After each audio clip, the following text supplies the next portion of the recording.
Boa noite. Promessa é dívida. Chegamos para a primeira edição do mês do Visão de Ismael Mateus, o seu programa de opinião aqui na TV Girassol. No nosso WhatsApp 948 52 1873 você poderá deixar a sua mensagem ou até mesmo as sugestões. Vamos, como é habitual, olhar para os temas que dominaram a atualidade informativa nesta semana. Um exercício que fazemos com o Ismael Mateus, que já cá está. Ismael, boa noite, bem-vindo. Noite. Espero que estejas preparado para esta edição e vejo que trazes um livro à mão. Estive no lançamento hoje, há bocado. Deve estar a decorrer ainda, do livro do João Bernardo Miranda, que foi governador do Bengo, foi ministro das Relações Exteriores, jornalista, não é? Foi meu chefe, nos primórdios, enfim, então... É um livro autobiográfico, Percurso de um Combatente, Feitos e Testemunhos Principais. É um livro muito interessante e, portanto, nós temos recomendações de livros, mas isso tem a ver com as notas iniciais. Exatamente. Não é? Muito interessante, sobretudo para as pessoas que gostam dessas histórias. Tem aqui uma versão muito grande sobre os problemas criados com a designação da província do Bengo. Tem teses muito interessantes, quer as políticas, quer as históricas, enfim, vale a pena ler. E tem vários capítulos, tem uma reflexão também sobre a chamada Primeira Região. Enfim, é um livro autobiográfico que vale a pena ler. Naturalmente tem Nambangongo, não é? Que ele é natural, apesar de ter nascido em Cachito, é natural de Nambangongo. Exatamente, Ismael. Ainda bem que traz aqui este livro, O Percurso de um Combatente. Exatamente. É um reflexo do que o Visão de Ismael Mateus já está estritamente ligado ou relacionado com a atualidade também. Sim, claro, as notas. Uma nota da atualidade. O aniversário do Bonga, não é? Exatamente. Bonga é uma referência da nossa cultura a vários níveis. Não só do ponto de vista da preservação da nossa identidade. Ele é um embaixador há muitos anos dessa dimensão. É um atleta, os atletas têm um percurso de campeão, atleta, e sobretudo também é um nacionalista, uma pessoa que luta pela democracia em Angola, pela mudança, enfim, é um ativista, digamos assim, entregue à cultura. E, portanto, Bonga fez 82 anos ontem e felizmente nós temos nas redes sociais várias manifestações de carinho. É uma figura muito acarinhada, não é? É uma figura por quem toda a gente tem muito apreço. E é bom sentir que o país faz esse tributo ao Bonga, porque ele merece, realmente, enquanto embaixador da cultura angolana, ele merece essa referência. Muito bem, Ismael. Foram então as nossas notas iniciais. Vamos passar para o nosso momento WhatsApp, a altura em que o Ismael responde a algumas das questões dos nossos telespectadores. Nós, ao longo da semana, fomos recebendo várias mensagens e, claro, nós vamos ter, como temos estado a fazer nos últimos tempos, ler aqui algumas dessas mensagens. Não há espaço para todas, mas as que foram selecionadas pela nossa produção, nós vamos ter aqui a oportunidade de ter o Ismael a responder estas questões. Vamos então à nossa primeira pergunta da noite. Vamos pedir o suporte da nossa regi para que possamos então ter aqui a nossa primeira pergunta da noite. E já temos a pergunta do nosso telespectador Augusto Savazuca, escreveu-nos a partir da província do Namibe e a questão que ele traz aqui é sobre José Eduardo dos Santos, o antigo presidente da República, José Eduardo dos Santos. Qual é a visão de Ismael sobre o legado de José Eduardo dos Santos? Nós, a semana passada, falámos um pouquinho... Sim, sobre isso. Bom, eu acho que o maior legado do José Eduardo dos Santos é a paz, não é? Ele era visto e continua a ser visto ainda hoje como o arquiteto da paz. E, de facto, parece-me que pela sua importância, pela sua dimensão histórica, a paz é o maior legado de José Eduardo. Claro que não foi ele sozinho, mas todos também reconhecem o seu papel, quer na orientação, quer na forma como foi alcançada a paz. E a manutenção, portanto, também da paz que temos. E, portanto, esse me parece o maior legado. Mas um indivíduo que fica 37 anos no poder tem outras coisas. Acho que há alguns projetos que estão aí, como, por exemplo, as centralidades, não é? As estradas, aquelas de maior dimensão. enfim, tudo isso vai ficar com o tempo como referência de José Eduardo Santos. Mesmo o aeroporto, que foi inaugurado agora e que teve, da parte do presidente João Lourenço, esse impulso final, mas originalmente é um projeto que fica também com o nome de José Eduardo Santos. Portanto, em termos de legado, eu penso que um legado indesmentível é a paz. Muito bem. Mas há também outras questões que vão ficar a manchar o legado de José Eduardo Santos. Que questões são essas? Eu acho que essa questão da corrupção, acho que com o tempo se vai esbater, mas durante muito tempo também ainda vai ser visto como um erro muito importante que José Eduardo permitiu que e talvez o tempo, à medida que o tempo for passando, vai haver uma certa justiça e não lhe ser atribuída apenas a ele, não é? O tempo vai permitir que se esbata isso. Mas criou-se no tempo dele um conjunto de pessoas que se aproveitaram da tentativa de criação de uma classe angolana de empresários e hoje temos esses exemplos, não é, que beneficiaram disso e prejudicaram muito o país. Muito bem, Ismael, vamos para a segunda pergunta. Esta já tivemos aqui sobre José Eduardo dos Santos. Vamos à próxima, de Domingos Ngovulo. Escreveu-nos a partir da província de Benguela. O assunto é segurança social.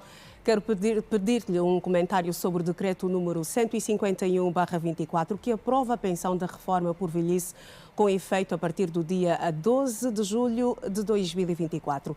A Segurança Social de Angola só pagou o subsídio da reforma atualizado no dia 11 de agosto de 2024. Será que temos direito a retroativos ou não? É uma pergunta do Sr. Domingos Ngovulo. Sim, a resposta do Sr. Domingos Ngovulo está na própria pergunta.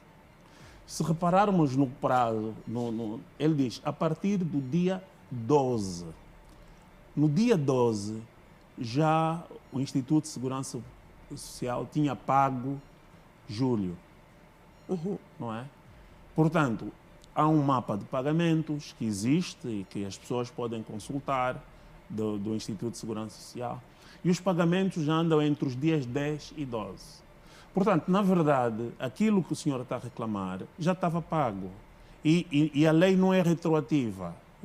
Portanto, se julho foi pago a 12, a 10 de julho, a lei que saiu no dia 12 só se refere a agosto. Mês seguinte. Exatamente. E, portanto, a 10 de agosto, a 11 de agosto, caiu já com o valor atualizado. Logo, as contas estão bem feitas.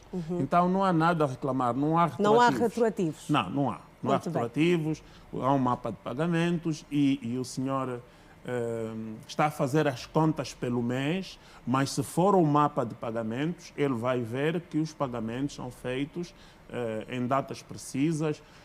É pena que nós não temos aqui, senão apresentávamos para os vários cidadãos esse mapa de pagamento, porque existe um mapa de pagamentos, normalmente entre 10 e 12. Muito bem. Está dada a resposta, então, Sim. à questão do Sr. Domingos Ngovulo, que escreveu-nos a partir da província de Benguela. Seguimos para a próxima questão da noite. Vamos ler a Isaías Mbopala. O assunto é a educação. Boa noite, Sr. Ismael. Gostaria de saber qual é a sua visão sobre o novo modelo de ingresso de alunos ao ensino médio técnico referente à realização de exames. Isto é difícil. Bom, o primeiro ponto a ter em conta é que nós não temos vagas suficientes. Não havendo vagas suficientes, nós temos que encontrar um critério que atenda ao critério da justiça na educação. Então, o critério encontrado é o critério do exame. E, portanto, é a nota do cidadão que o habilita a entrar. Logo, o que se está a fazer é os exames e as melhores notas ocupam as vagas. E, portanto, esse é o critério que está a ser seguido. Mas é claro que isso, este ano foi o primeiro e tivemos alguns problemas. Um dos problemas que nós tivemos e que é importante corrigir é que estão a ser feitas perguntas aos alunos como se eles já pertencessem à classe. E não pode. Se eu estou-me a candidatar para entrar para o ensino, não posso responder a perguntas que eu só vou aprender se lá estiver. Então, é preciso ajustar isso. As perguntas que estão a ser feitas têm que ser relativas ao conhecimento anterior e não ao conhecimento futuro. Este é um primeiro ponto. Em segundo ponto, é preciso que o Ministério da Educação crie um comitê técnico para avaliar os problemas com os exames. Não só na perspectiva do conhecimento que é avaliado, mas num conjunto de problemas que foram identificados, nomeadamente as questões que têm a ver com a qualidade dos exames, a questão que tem a ver com os valores e aquilo que se pergunta, mas também um segundo problema, a comunicação. Toda a gente se queixa da comunicação. Acho que faltou comunicação aos pais, aos encarregados de educação, faltou comunicação aos próprios alunos, não é? Não sobre o que é que seria avaliado, quando seria avaliado e quais são as alternativas que se coloca aos alunos no caso de reclamação. Portanto, esse conjunto deve ser criado um comitê técnico com envolvimento das universidades, com envolvimento até dos encarregados de educação, para então poder avaliar a situação. Mas o princípio do exame é o princípio da justiça na educação. Ou seja, aquele que tem melhores notas ocupa as vagas, porque as vagas são poucas e, portanto, é preciso encontrar um critério. E o critério da educação... Critério de justiça. Sim, e o critério do exame parece aquele que é mais praticado por todo mundo. Muito bem, Ismael. Vamos já seguir, vamos dar sequência ao nosso programa. Eu acho que ainda temos mais uma pergunta. Acabaram as perguntas? Acho que temos mais uma pergunta. Ah, é? Faz favor. Não temos. Não Recebo a temos. informação da nossa produção de que não temos já mais pergunta. E Nem tu aqui... tens também perguntas, não é? Não tenho nenhuma pergunta, mas vamos falar sobre a questão da educação. Há instantes tivemos aqui a pergunta do nosso telespectador sobre o setor da educação. Sim. E é com a educação que nós vamos já começar esta semana. Começaram as aulas no ensino geral para o ano letivo 2024-2025. Ismael, um novo ano letivo, mas segundo alguns intervenientes do setor, os desafios são os mesmos e todos os anos multiplicam-se. Não sei se os desafios são os mesmos. A questão da falta de escolas para os alunos, há a escassez de professores. Sim. Bom, vamos lá ver. Nós temos muito a tentação de discutir o país por via de Luanda, não é? Em Luanda, pela concentração dos estudantes populacional, sim, Luanda tem casos extremos. Nós temos, em algumas províncias do país, uma oferta de escolas públicas que não é equiparada a Luanda, não é? Luanda, o problema é mais grave. Há um déficit de 500 escolas e, portanto, aquilo que nós temos que começar a discutir é o país. E olhando para o país, há, do ponto de vista da escola pública, há uma oferta em algumas províncias que está a aumentar e que pode cobrir. Por outro lado, a tentação que todos nós temos é para olhar para o Ministério da Educação. E, na verdade, os dados que nós queremos trazer aqui são dados globais apresentados pelo Ministério da Educação, mas queremos olhar também para as responsabilidades de cada uma das áreas. Que responsabilidades são essas? Responsabilidades, porque há responsabilidades. Há um decreto que delimita as tarefas entre administrações municipais, governos provinciais e Ministério da Educação. E habitualmente nós falamos do Ministério da Educação quando, na verdade, há determinadas responsabilidades que são... Nós temos aqui agora as responsabilidades do governo da província. Construir, reabilitar, gestão de estabelecimentos de ensino do primeiro ciclo do ensino secundário. Província. Gestão de estabelecimento de ensino de nível secundário. Mas não há uma ligação entre o governo provincial e o Ministério da Educação? Não, mas o nível de intervenção é diferente. Uma coisa é construir, reabilitar e gerir. Outra coisa é a orientação metodológica. Isso é para todo o país. E, portanto, o que nós temos que pedir contas, se tiver em causa a ação do ensino, de um estabelecimento do ensino secundário, é o governo da província. Dizer, senhores, o que é que está a acontecer? Isso é vossa responsabilidade. Mas não, o problema não é só com os governos das províncias. Há a responsabilidade do ensino pré-inicial e do primário, do pré-primário e do primário, é dos municípios. São os municípios que têm, vejamos só as competências dos municípios. Primeiro, construir e apetrechar os estabelecimentos de ensino pré-escolar e primário. Apoiar o desenvolvimento de atividades complementares, apoiar a educação extraescolar e desporto escolar, gerir, reabilitar e manter os estabelecimentos, exercer competências estabelecidas por lei, como participar no apoio às crianças, implementar a merenda escolar. No caso de Luanda, por exemplo, Ismael disse que, e é uma informação pública, que a província carece de mais de 500 escolas para atender à demanda. Olhando para isto, que são as responsabilidades tanto do governo provincial como das administrações municipais, a quem é que recai essa responsabilidade? Está lá? Se tiver no nível pré-escolar e primário, a administração municipal. Se tiver no nível secundário, governo provincial. E, portanto, aqui nós temos que cobrar a administração municipal que tenha iniciativas que permitam, na sua pequena área, resolver o problema do excesso ou do déficit de salas de aula. Essas administrações queixam-se também da falta de verbas. Sim, é verdade, mas toda a gente tem falta de verbas, não é? A verdade é que há um valor que é dado às administrações municipais para combate à pobreza, para, enfim, diversas coisas, mas há também a própria iniciativa das administrações municipais, não é? As administrações têm que ter iniciativas, têm que falar com as empresas do seu município, no sentido de como participar na merenda escolar. Tem que envolver os privados do seu município a dividirem um bocado mais o excesso de alunos fora do sistema de ensino. Portanto, a ideia é que, municipalizando os serviços, nós conseguimos, em áreas mais pequenas, atacar o problema. Não é? Não é fácil, é bom dizer, não é fácil. Mas quanto menor for o município, mais possibilidades, se os administradores municipais forem mais ativos, para resolver os problemas. Nós temos que ter municípios que começam a dizer, por exemplo, olha, na minha área não há alunos fora do sistema de ensino. Porque eles são pequenos e podem tentar resolver isso.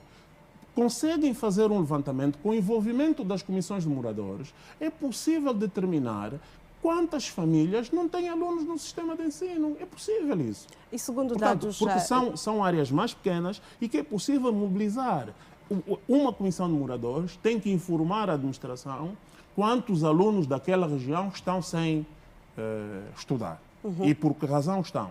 E logo dados, as famílias são identificadas, sim. Da RFI, citando o Ministério da Educação, este ano letivo, perto de 3 milhões de crianças ficaram fora do sistema de ensino. Ismael, como é que olha para esta realidade em todo o país, perto de 3 milhões de crianças? É um problema de comunicação.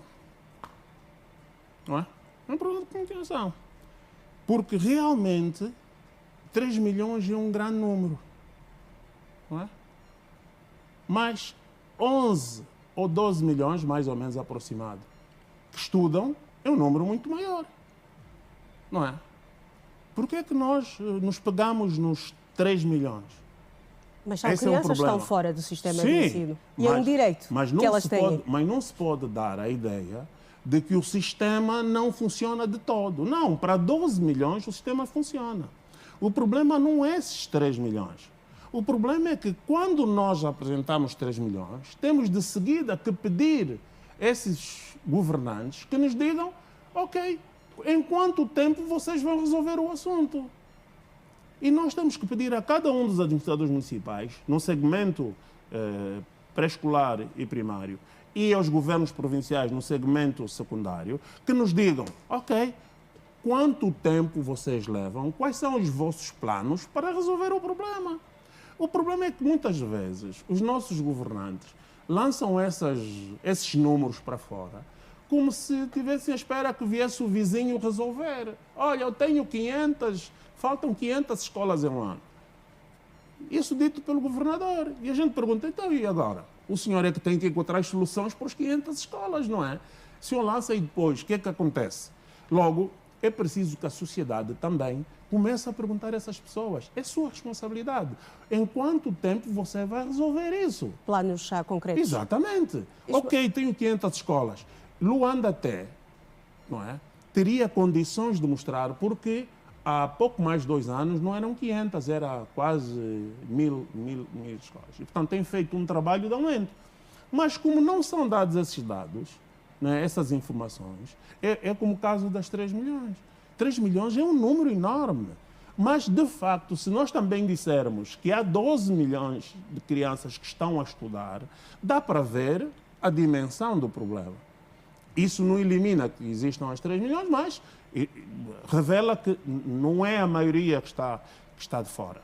Portanto, resumindo, a questão para nós é levar as autoridades a definirem um plano para diminuir, para eliminar esse problema, não é? E é isso que eu não ouço. Eu gostava de ouvir o governo de Luanda e outros governos, gostava de ouvir as administrações municipais dizerem quantas crianças têm, não é? Fora do sistema, e em quantos anos vais bater isso, porque é possível calcular. Muito rapidamente, Ismael, outra grande questão está relacionada com os manuais de distribuição gratuita, que infelizmente não chegam para todos, mas são encontrados no mercado informal a serem comercializados. A senhora que é mãe também compra manuais? Também compro. Por quê? Não está lá escrito gratuito? Uma boa rasteira. Está lá escrito gratuito. Mas os livros não chegam para todos. Então... Está lá escrito gratuito ou não está? Estão escritos. E por que compram? Não é? Ninguém discute. A gente chega lá, compra. Esse é um problema. Claro que a responsabilidade principal não é dos pais. Os pais têm os filhos para fazer. Alguém permite que se venda, a gente vai comprar, não é? Não vou ficar ali a discutir, porque o vendedor vai dizer, olha, o senhor, se quiser, vai lá no gratuito e você não encontra os livros. Mas a verdade é que nós também somos corruptores passivos, porque nós permitimos isso. E outra coisa, toda a gente, todos os anos, sabe que esses livros que está escrito gratuito são vendidos. Nunca vi nem IGAI, nem PGR, nem fiscais, ninguém. Por que ninguém vai atrás disso? Por que ninguém chega e diz assim, senhora, está aqui escrito gratuito, onde é que você encontrou isso? Então, nós temos todos essa responsabilidade, não é? Muito bem, Ismael. Temos todos essa responsabilidade. Ninguém quer saber e de facto, isso subverte completamente o sistema, não é? E depois ainda tem o esquema das privadas, que têm um manual só deles. Não é? E só tem uma empresa que faz esse manual. E a PGR nunca foi atrás. Isso é contra a concorrência. Então, como é que se nós temos uma única empresa que faz os manuais e todos os colégios privados têm que usar esse manual? Por quê? Só eles é que sabem fazer. O que é que eles têm que os outros não podem ter? Se é assim tão bom, então o Estado cadota também, não é?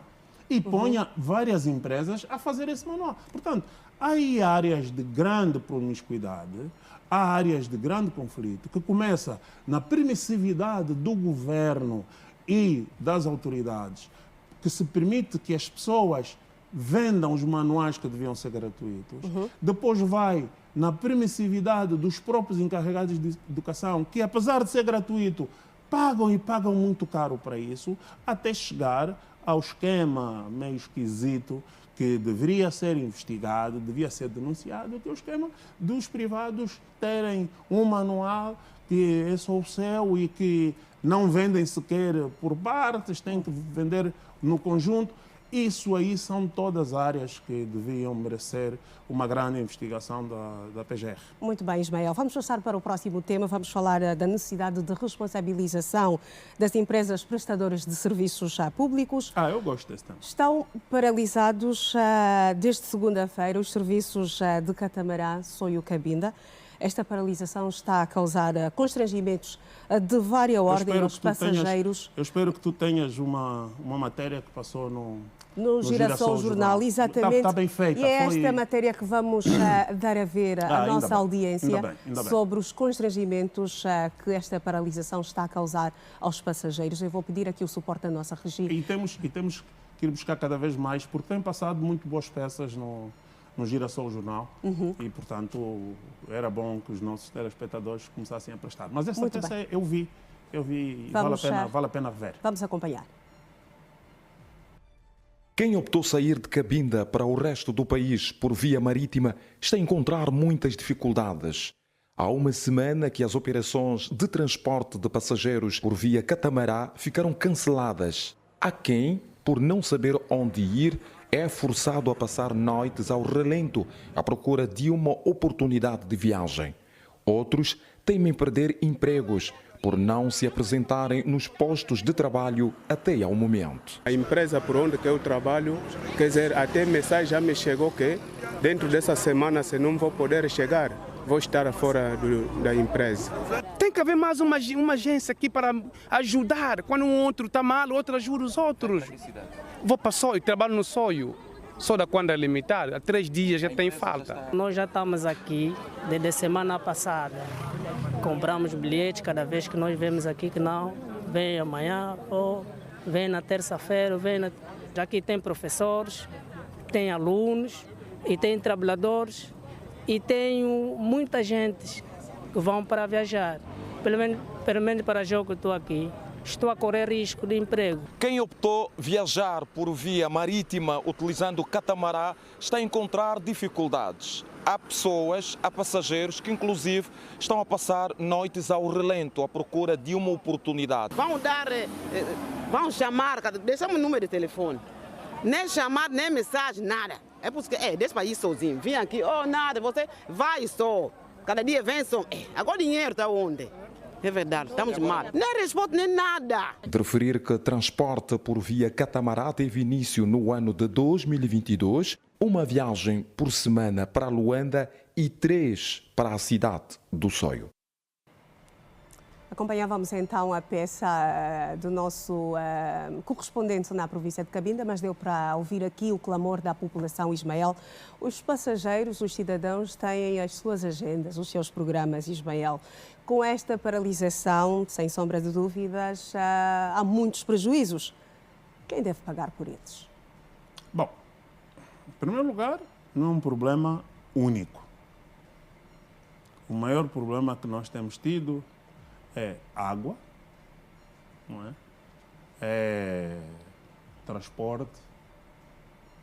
No fundo, é um problema geral. As nossas prestadoras de serviço não têm nenhum respeito pelos clientes. Não têm. Esse caso do catamarã. Primeiro,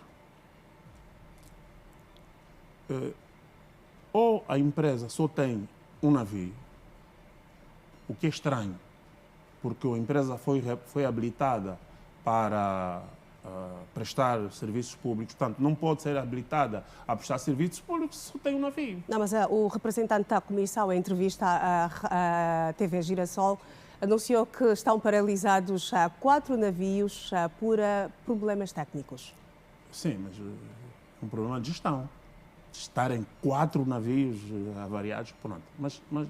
Mas a questão é, se tem um navio só a funcionar e esse navio avaria numa altura em que está a transportar pessoas, 70 pessoas, é responsabilidade da operadora garantir um sítio para as pessoas dormirem e garantirem que as pessoas, num prazo razoável, cheguem ao seu destino.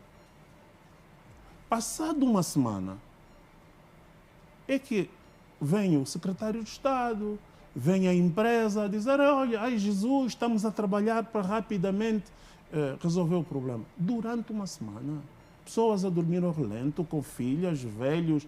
Quer dizer, é inaceitável. É inaceitável, pura e simplesmente inaceitável. E isso tem a ver com o desrespeito pelo cliente. Isso não pode acontecer. Mas isso, uma vez mais, como o exemplo que eu dava há bocado dos livros, acontece por quê?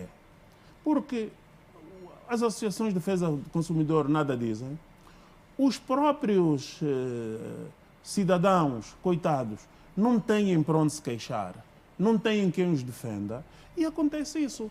Num país normal, ao acontecer isso, no dia seguinte estava uma pilha de advogados a meter a empresa em tribunal. E tinha que ser resolvido com um prazo razoável, e aí a empresa tinha multas, tinha indemnizações e tinha várias coisas desse género. E, portanto, nós, enquanto sociedade, temos que criar uma atitude diferente em relação a isso. Nós temos que deixar de aceitar passivamente, não é, que essas coisas aconteçam. A ausência de concorrências. Não, de concorrência, então, também. Falta concorrência, sem dúvida. Mas o problema não é só da concorrência. Aqui falta, sem dúvida, concorrência. O problema é mesmo mudar, levar. Já que voluntariamente as prestadoras não mudam, então é preciso que, de modo coercivo, com a ação coerciva, nós saiamos em defesa dos cidadãos. Acontece exemplos com água. Tudo bem que é preciso fazer manutenção, mas a empresa d'água, quando resolve cortar a água, devia ser responsabilidade da empresa arranjar sistemas alternativos. A senhora, quando fica sem água, alguém lhe diz onde é que vai pegar água? Eu gostava muito de tecer aqui as minhas opiniões, mas não posso. A senhora não, mas de um modo geral, aquilo que acontece é o homem da EPAL corta e o cidadão que se vire, não é? E isso não pode ser. Ele tem que dizer, olha, eu no dia X, no dia 6, vou cortar água e vou deixar as pessoas do dia 6 ou dia 7 sem água. Nesse dia, meus senhores, vamos passar uma cisterna dia X, ou então vamos dar água nas horas X. Não custa nada. É uma questão de respeito por quem nos paga o salário. E as nossas prestadoras, de um modo geral, não têm respeito nenhum. Mudam os horários, o que acontece com a TAG muitas vezes, mas acontece também com as empresas transportadoras de rodoviárias. Mudam os horários, não querem saber, não dão essa dignidade aos seus clientes, que é aquelas pessoas que dão, de facto, dinheiro para o salário e para que eles possam... Muito bem, Ismael, vamos fazer Portanto, não é um problema só do catamarã, é um problema geral e que requer uma mudança de consciência, do modo geral, tanto da nossa parte, enquanto clientes, como também das próprias empresas. Muito bem, Ismael, vamos já fazer uma curta pausa, o nosso intervalo. Regresse connosco porque há outros temas a serem analisados ao longo do Visão de Ismael Mateus, nesta primeira edição do mês de setembro. Boa noite, até já.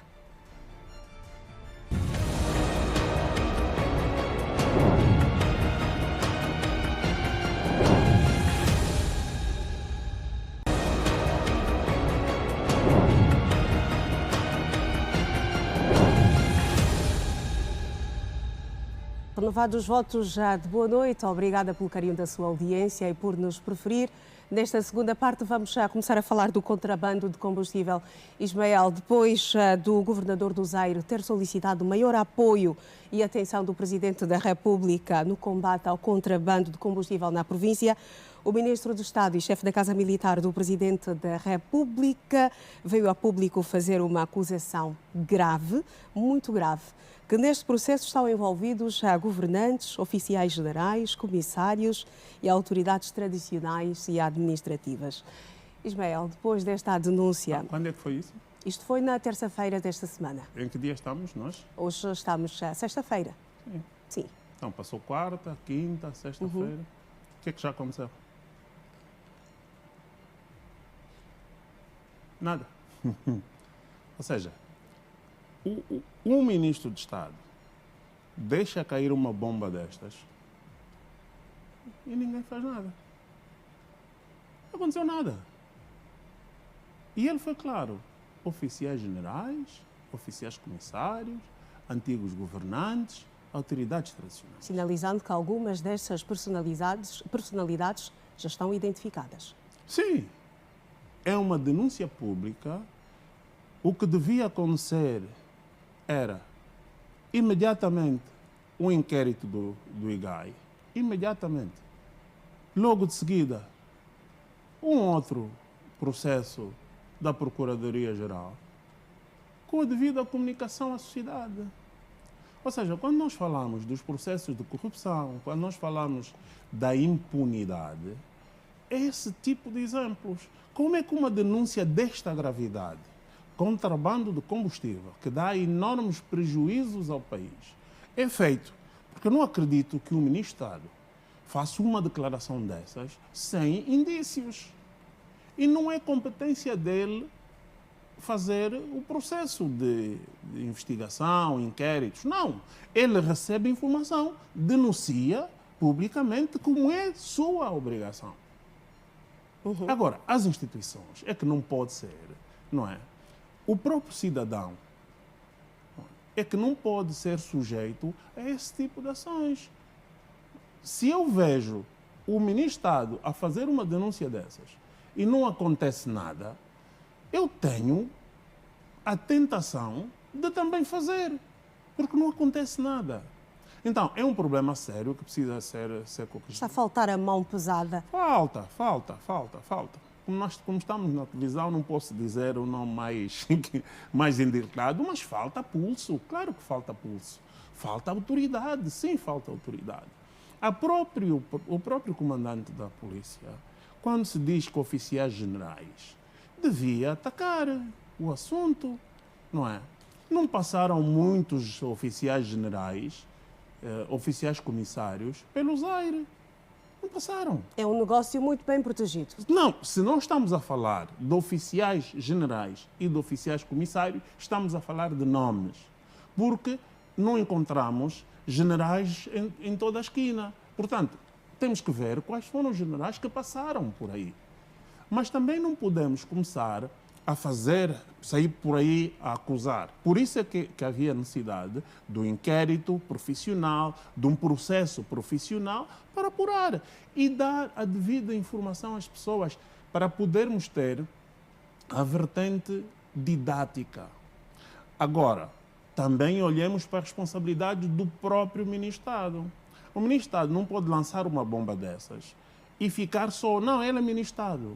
Ele tem autoridade sobre o Ministério da Defesa, ele tem autoridade sobre a Polícia Nacional. Portanto, ele próprio, enquanto faz essa denúncia, tem o poder de mandar a Procuradoria Militar fazer essa investigação. Só na parte dos militares. Depois tem as questões das autoridades tradicionais, que é a parte mais sensível, porque toda a gente sabe que este contrabando só existe porque existem cúmplices, não é? Não só na entrada de estrangeiros, mas também na saída dos próprios bidões e do modo como o combustível sai. Muito bem, portanto, há aqui um problema de impunidade que nós precisamos de corrigir com urgência. Muito bem. Ismael, vamos passar para o último tema da noite. Vamos falar sobre burlas. Ismael, sim, burlas. Aumentam no país os casos de burlas, tanto no espaço físico como também no digital. No esquema de burla, Ismael, ninguém é poupado. Absolutamente ninguém. E os malfeitores procuram novos métodos de como enganar facilmente as pessoas. Antes mesmo de darmos a ver à nossa audiência uma VT, eu gostava de fazer uma pergunta ao Ismael, se alguma vez já foi burlado ou se já esteve na iminência de uma burla. Eu acho que angolano nenhum não sofreu essa tentativa, não é? Todos nós recebemos muitas propostas nos telemóveis, todos nós temos alguém que pegou no nome de um amigo e diz que vai comprar, vender, fazer. Quer dizer, acho que isso está de um modo tão generalizado que que nos leva... Mas vamos à tua VT. Exatamente. Burlas com promessas de emprego lideram a lista das fraudes, segundo a Direção de Crimes Cibernéticos do Serviço de Investigação Criminal. E vamos acompanhar agora uma peça relacionada à estima. Foram mais de 300 pessoas de diversas províncias que foram burladas com falsas promessas de emprego na Polícia Nacional e no Serviço de Migração Estrangeiros. A fraude teria resultado num prejuízo estimado em 38 milhões de kwanzas recebidos pelo burlador. Uma das vítimas, uma jovem que preferiu não ser identificada, revelou que entregou 150 mil kwanzas ao burlador, além de 5 mil kwanzas para a suposta abertura de uma conta bancária. Depois de notar que a demora era tanta e por se tratar de uma burla, exigiu reaver o seu dinheiro. Desde fevereiro que eu dei o dinheiro e era supostamente para entrarmos em março ou abril e muita demorosidade, né? Muita desculpa nos telefonemas dele, não, aguarda, não sei que essa coisa toda. Então eu disse, né, no senhor Laureano, eu vou aguardar até dia 15 do mês passado, né, do mês de julho. Só vou querer já meu dinheiro, já não quero mais isso, porque eu já senti que isso mesmo é uma burla. Segundo as vítimas, o suspeito utilizava várias justificativas para atrasar o processo de colocação, incluindo alegações de procedimentos administrativos ou exigências adicionais, o que fazia com que muitos entregassem ainda mais dinheiro. Fui depositando 200 mil kwanza na conta dele. Sim, então, por aí aguardamos o ano passado, de mês de setembro, aguardando, nos dando sempre aquela pausa, aguarda, até que chegou o ano a acabar e até esse ano estamos aqui sempre aguardando, sempre nada de melhor que estamos a ver. Mais de 300 pessoas burladas com promessa de emprego. Ismael, pessoas menos instruídas ou menos atentas? Bom, essas coisas a gente diz assim baixinho, não é? É bem feito, não é? Mas porquê? Oh, minha senhora, com tanta burla que tem havido, com tanto anúncio de todos os meses, aparece isso. Eu pego 200 mil kwanzas, vou dar um cidadão que vai meter a filha não sei aonde, que vai meter a prima. Não é um reflexo da falta de emprego, Ismael? As pessoas estão desesperadas. Oh, minha senhora, desde quando é que a falta de emprego representa a burrice? Quer dizer, por amor de Deus, eu sabendo que já existem burlas, vou com calma, no mínimo, vejo, informo-me, tento ter informação. Depois de ter dado dinheiro, agora está a esconder a cara. Está a esconder para não, agora mesmo devia dar a cara, pois, para todos nós vermos. Oh, essa foi. As vítimas são culpadas? Se as vítimas são culpadas, também são. Não é? Também são. Porque se colocam a jeito. Claro que a culpa principal não é do indivíduo maléfico, aldrabão, burlador, que faz o golpe. Mas esse golpe só acontece porque há gente que insiste em tentar dar a volta ao assunto. Nós vemos nas instituições públicas, é comum. O indivíduo tem uma carta de condução. Tem que resolver a carta de condução. Para lá fora, não é? E vai falar com o homem lá fora a dizer, olha, resolve o meu problema. E depois, quando é burlado, diz, Jesus, vai para a televisão dizer, olha, eu fui burlado. Não, só existe essa burla porque o burlador está lá no seu cantinho e alguém vai ter com o burlador, olha, estou aqui, burle-me. Não é? E sobre questões... E o mesmo acontece com o problema das entradas nas Forças Armadas, na polícia, não é?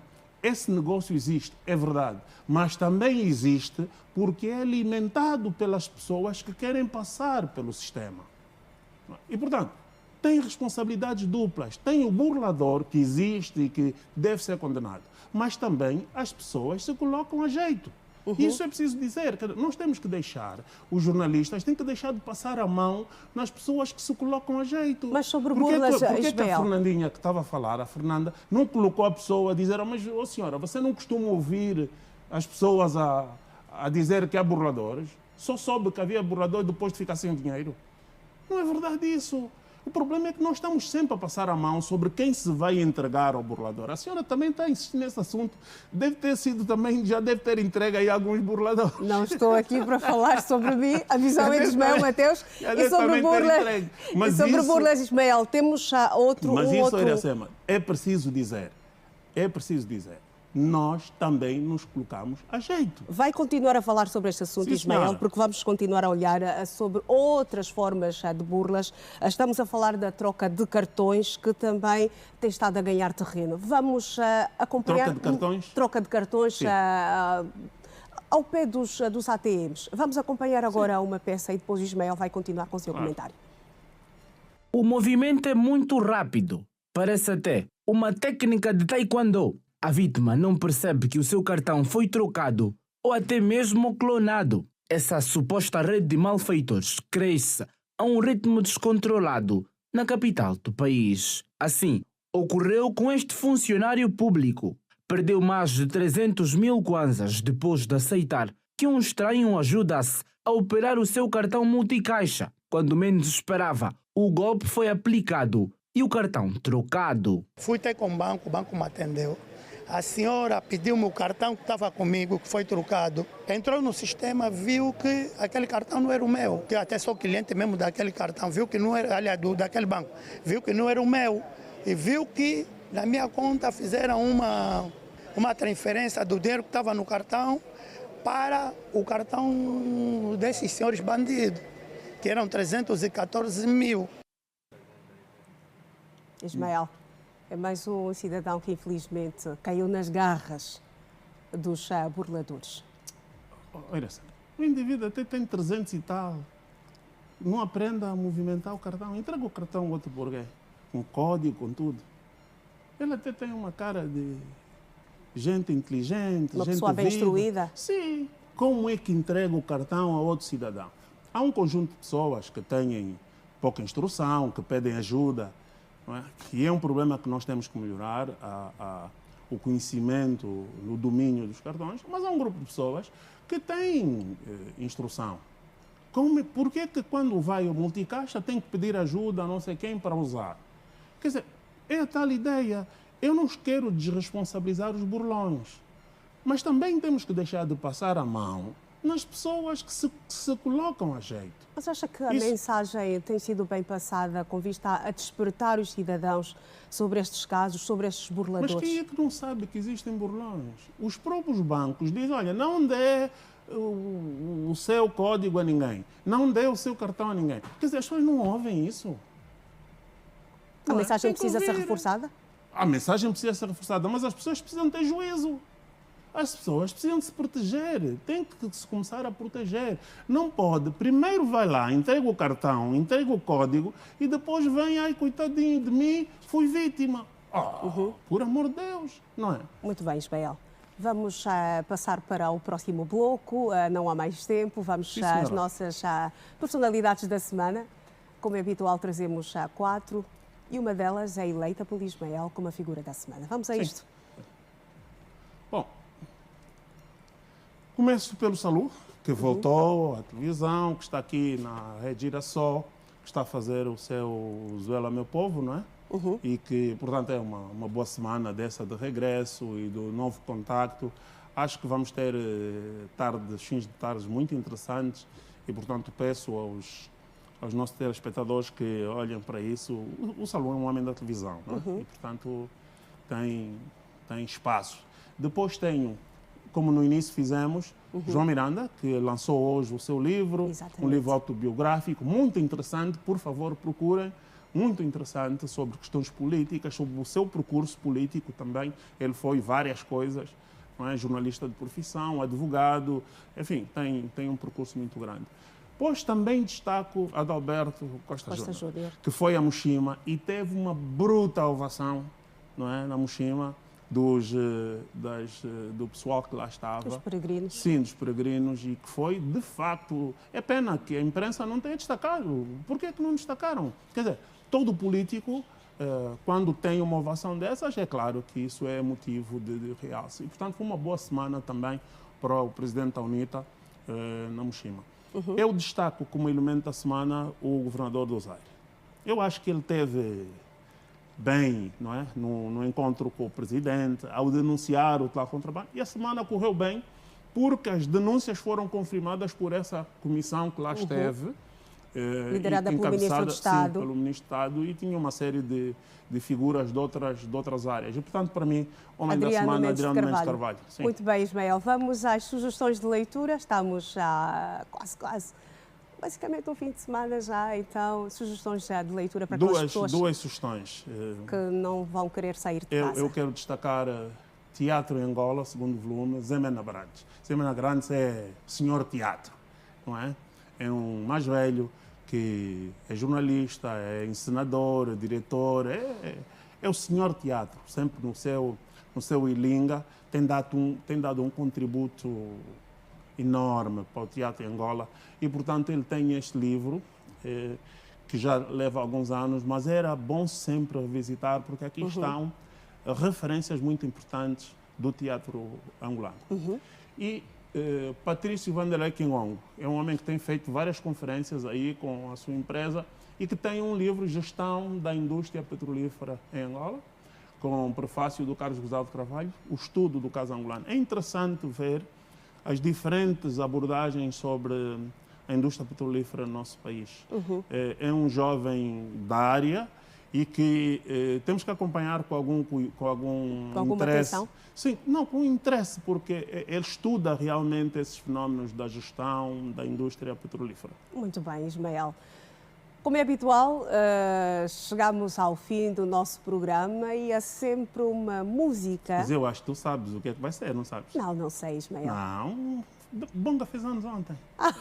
Não é? Bonga fez anos ontem. Então é chamada a encerrar esta edição. É. Bonga Coenda, 82 anos. Muito bem.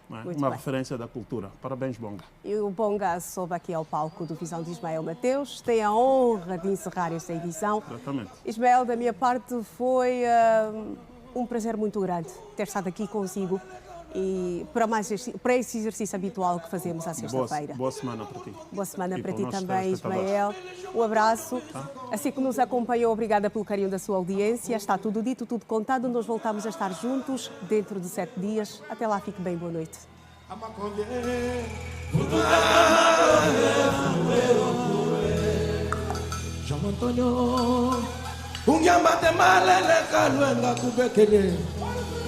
Jamatonyo kunyambate malele kaluenga kubekele ngentala kuwanga mundele mwurtu wangitangala mwambele shwa mwantonyo wizanga kutumone kama kovye mutuka kama kovye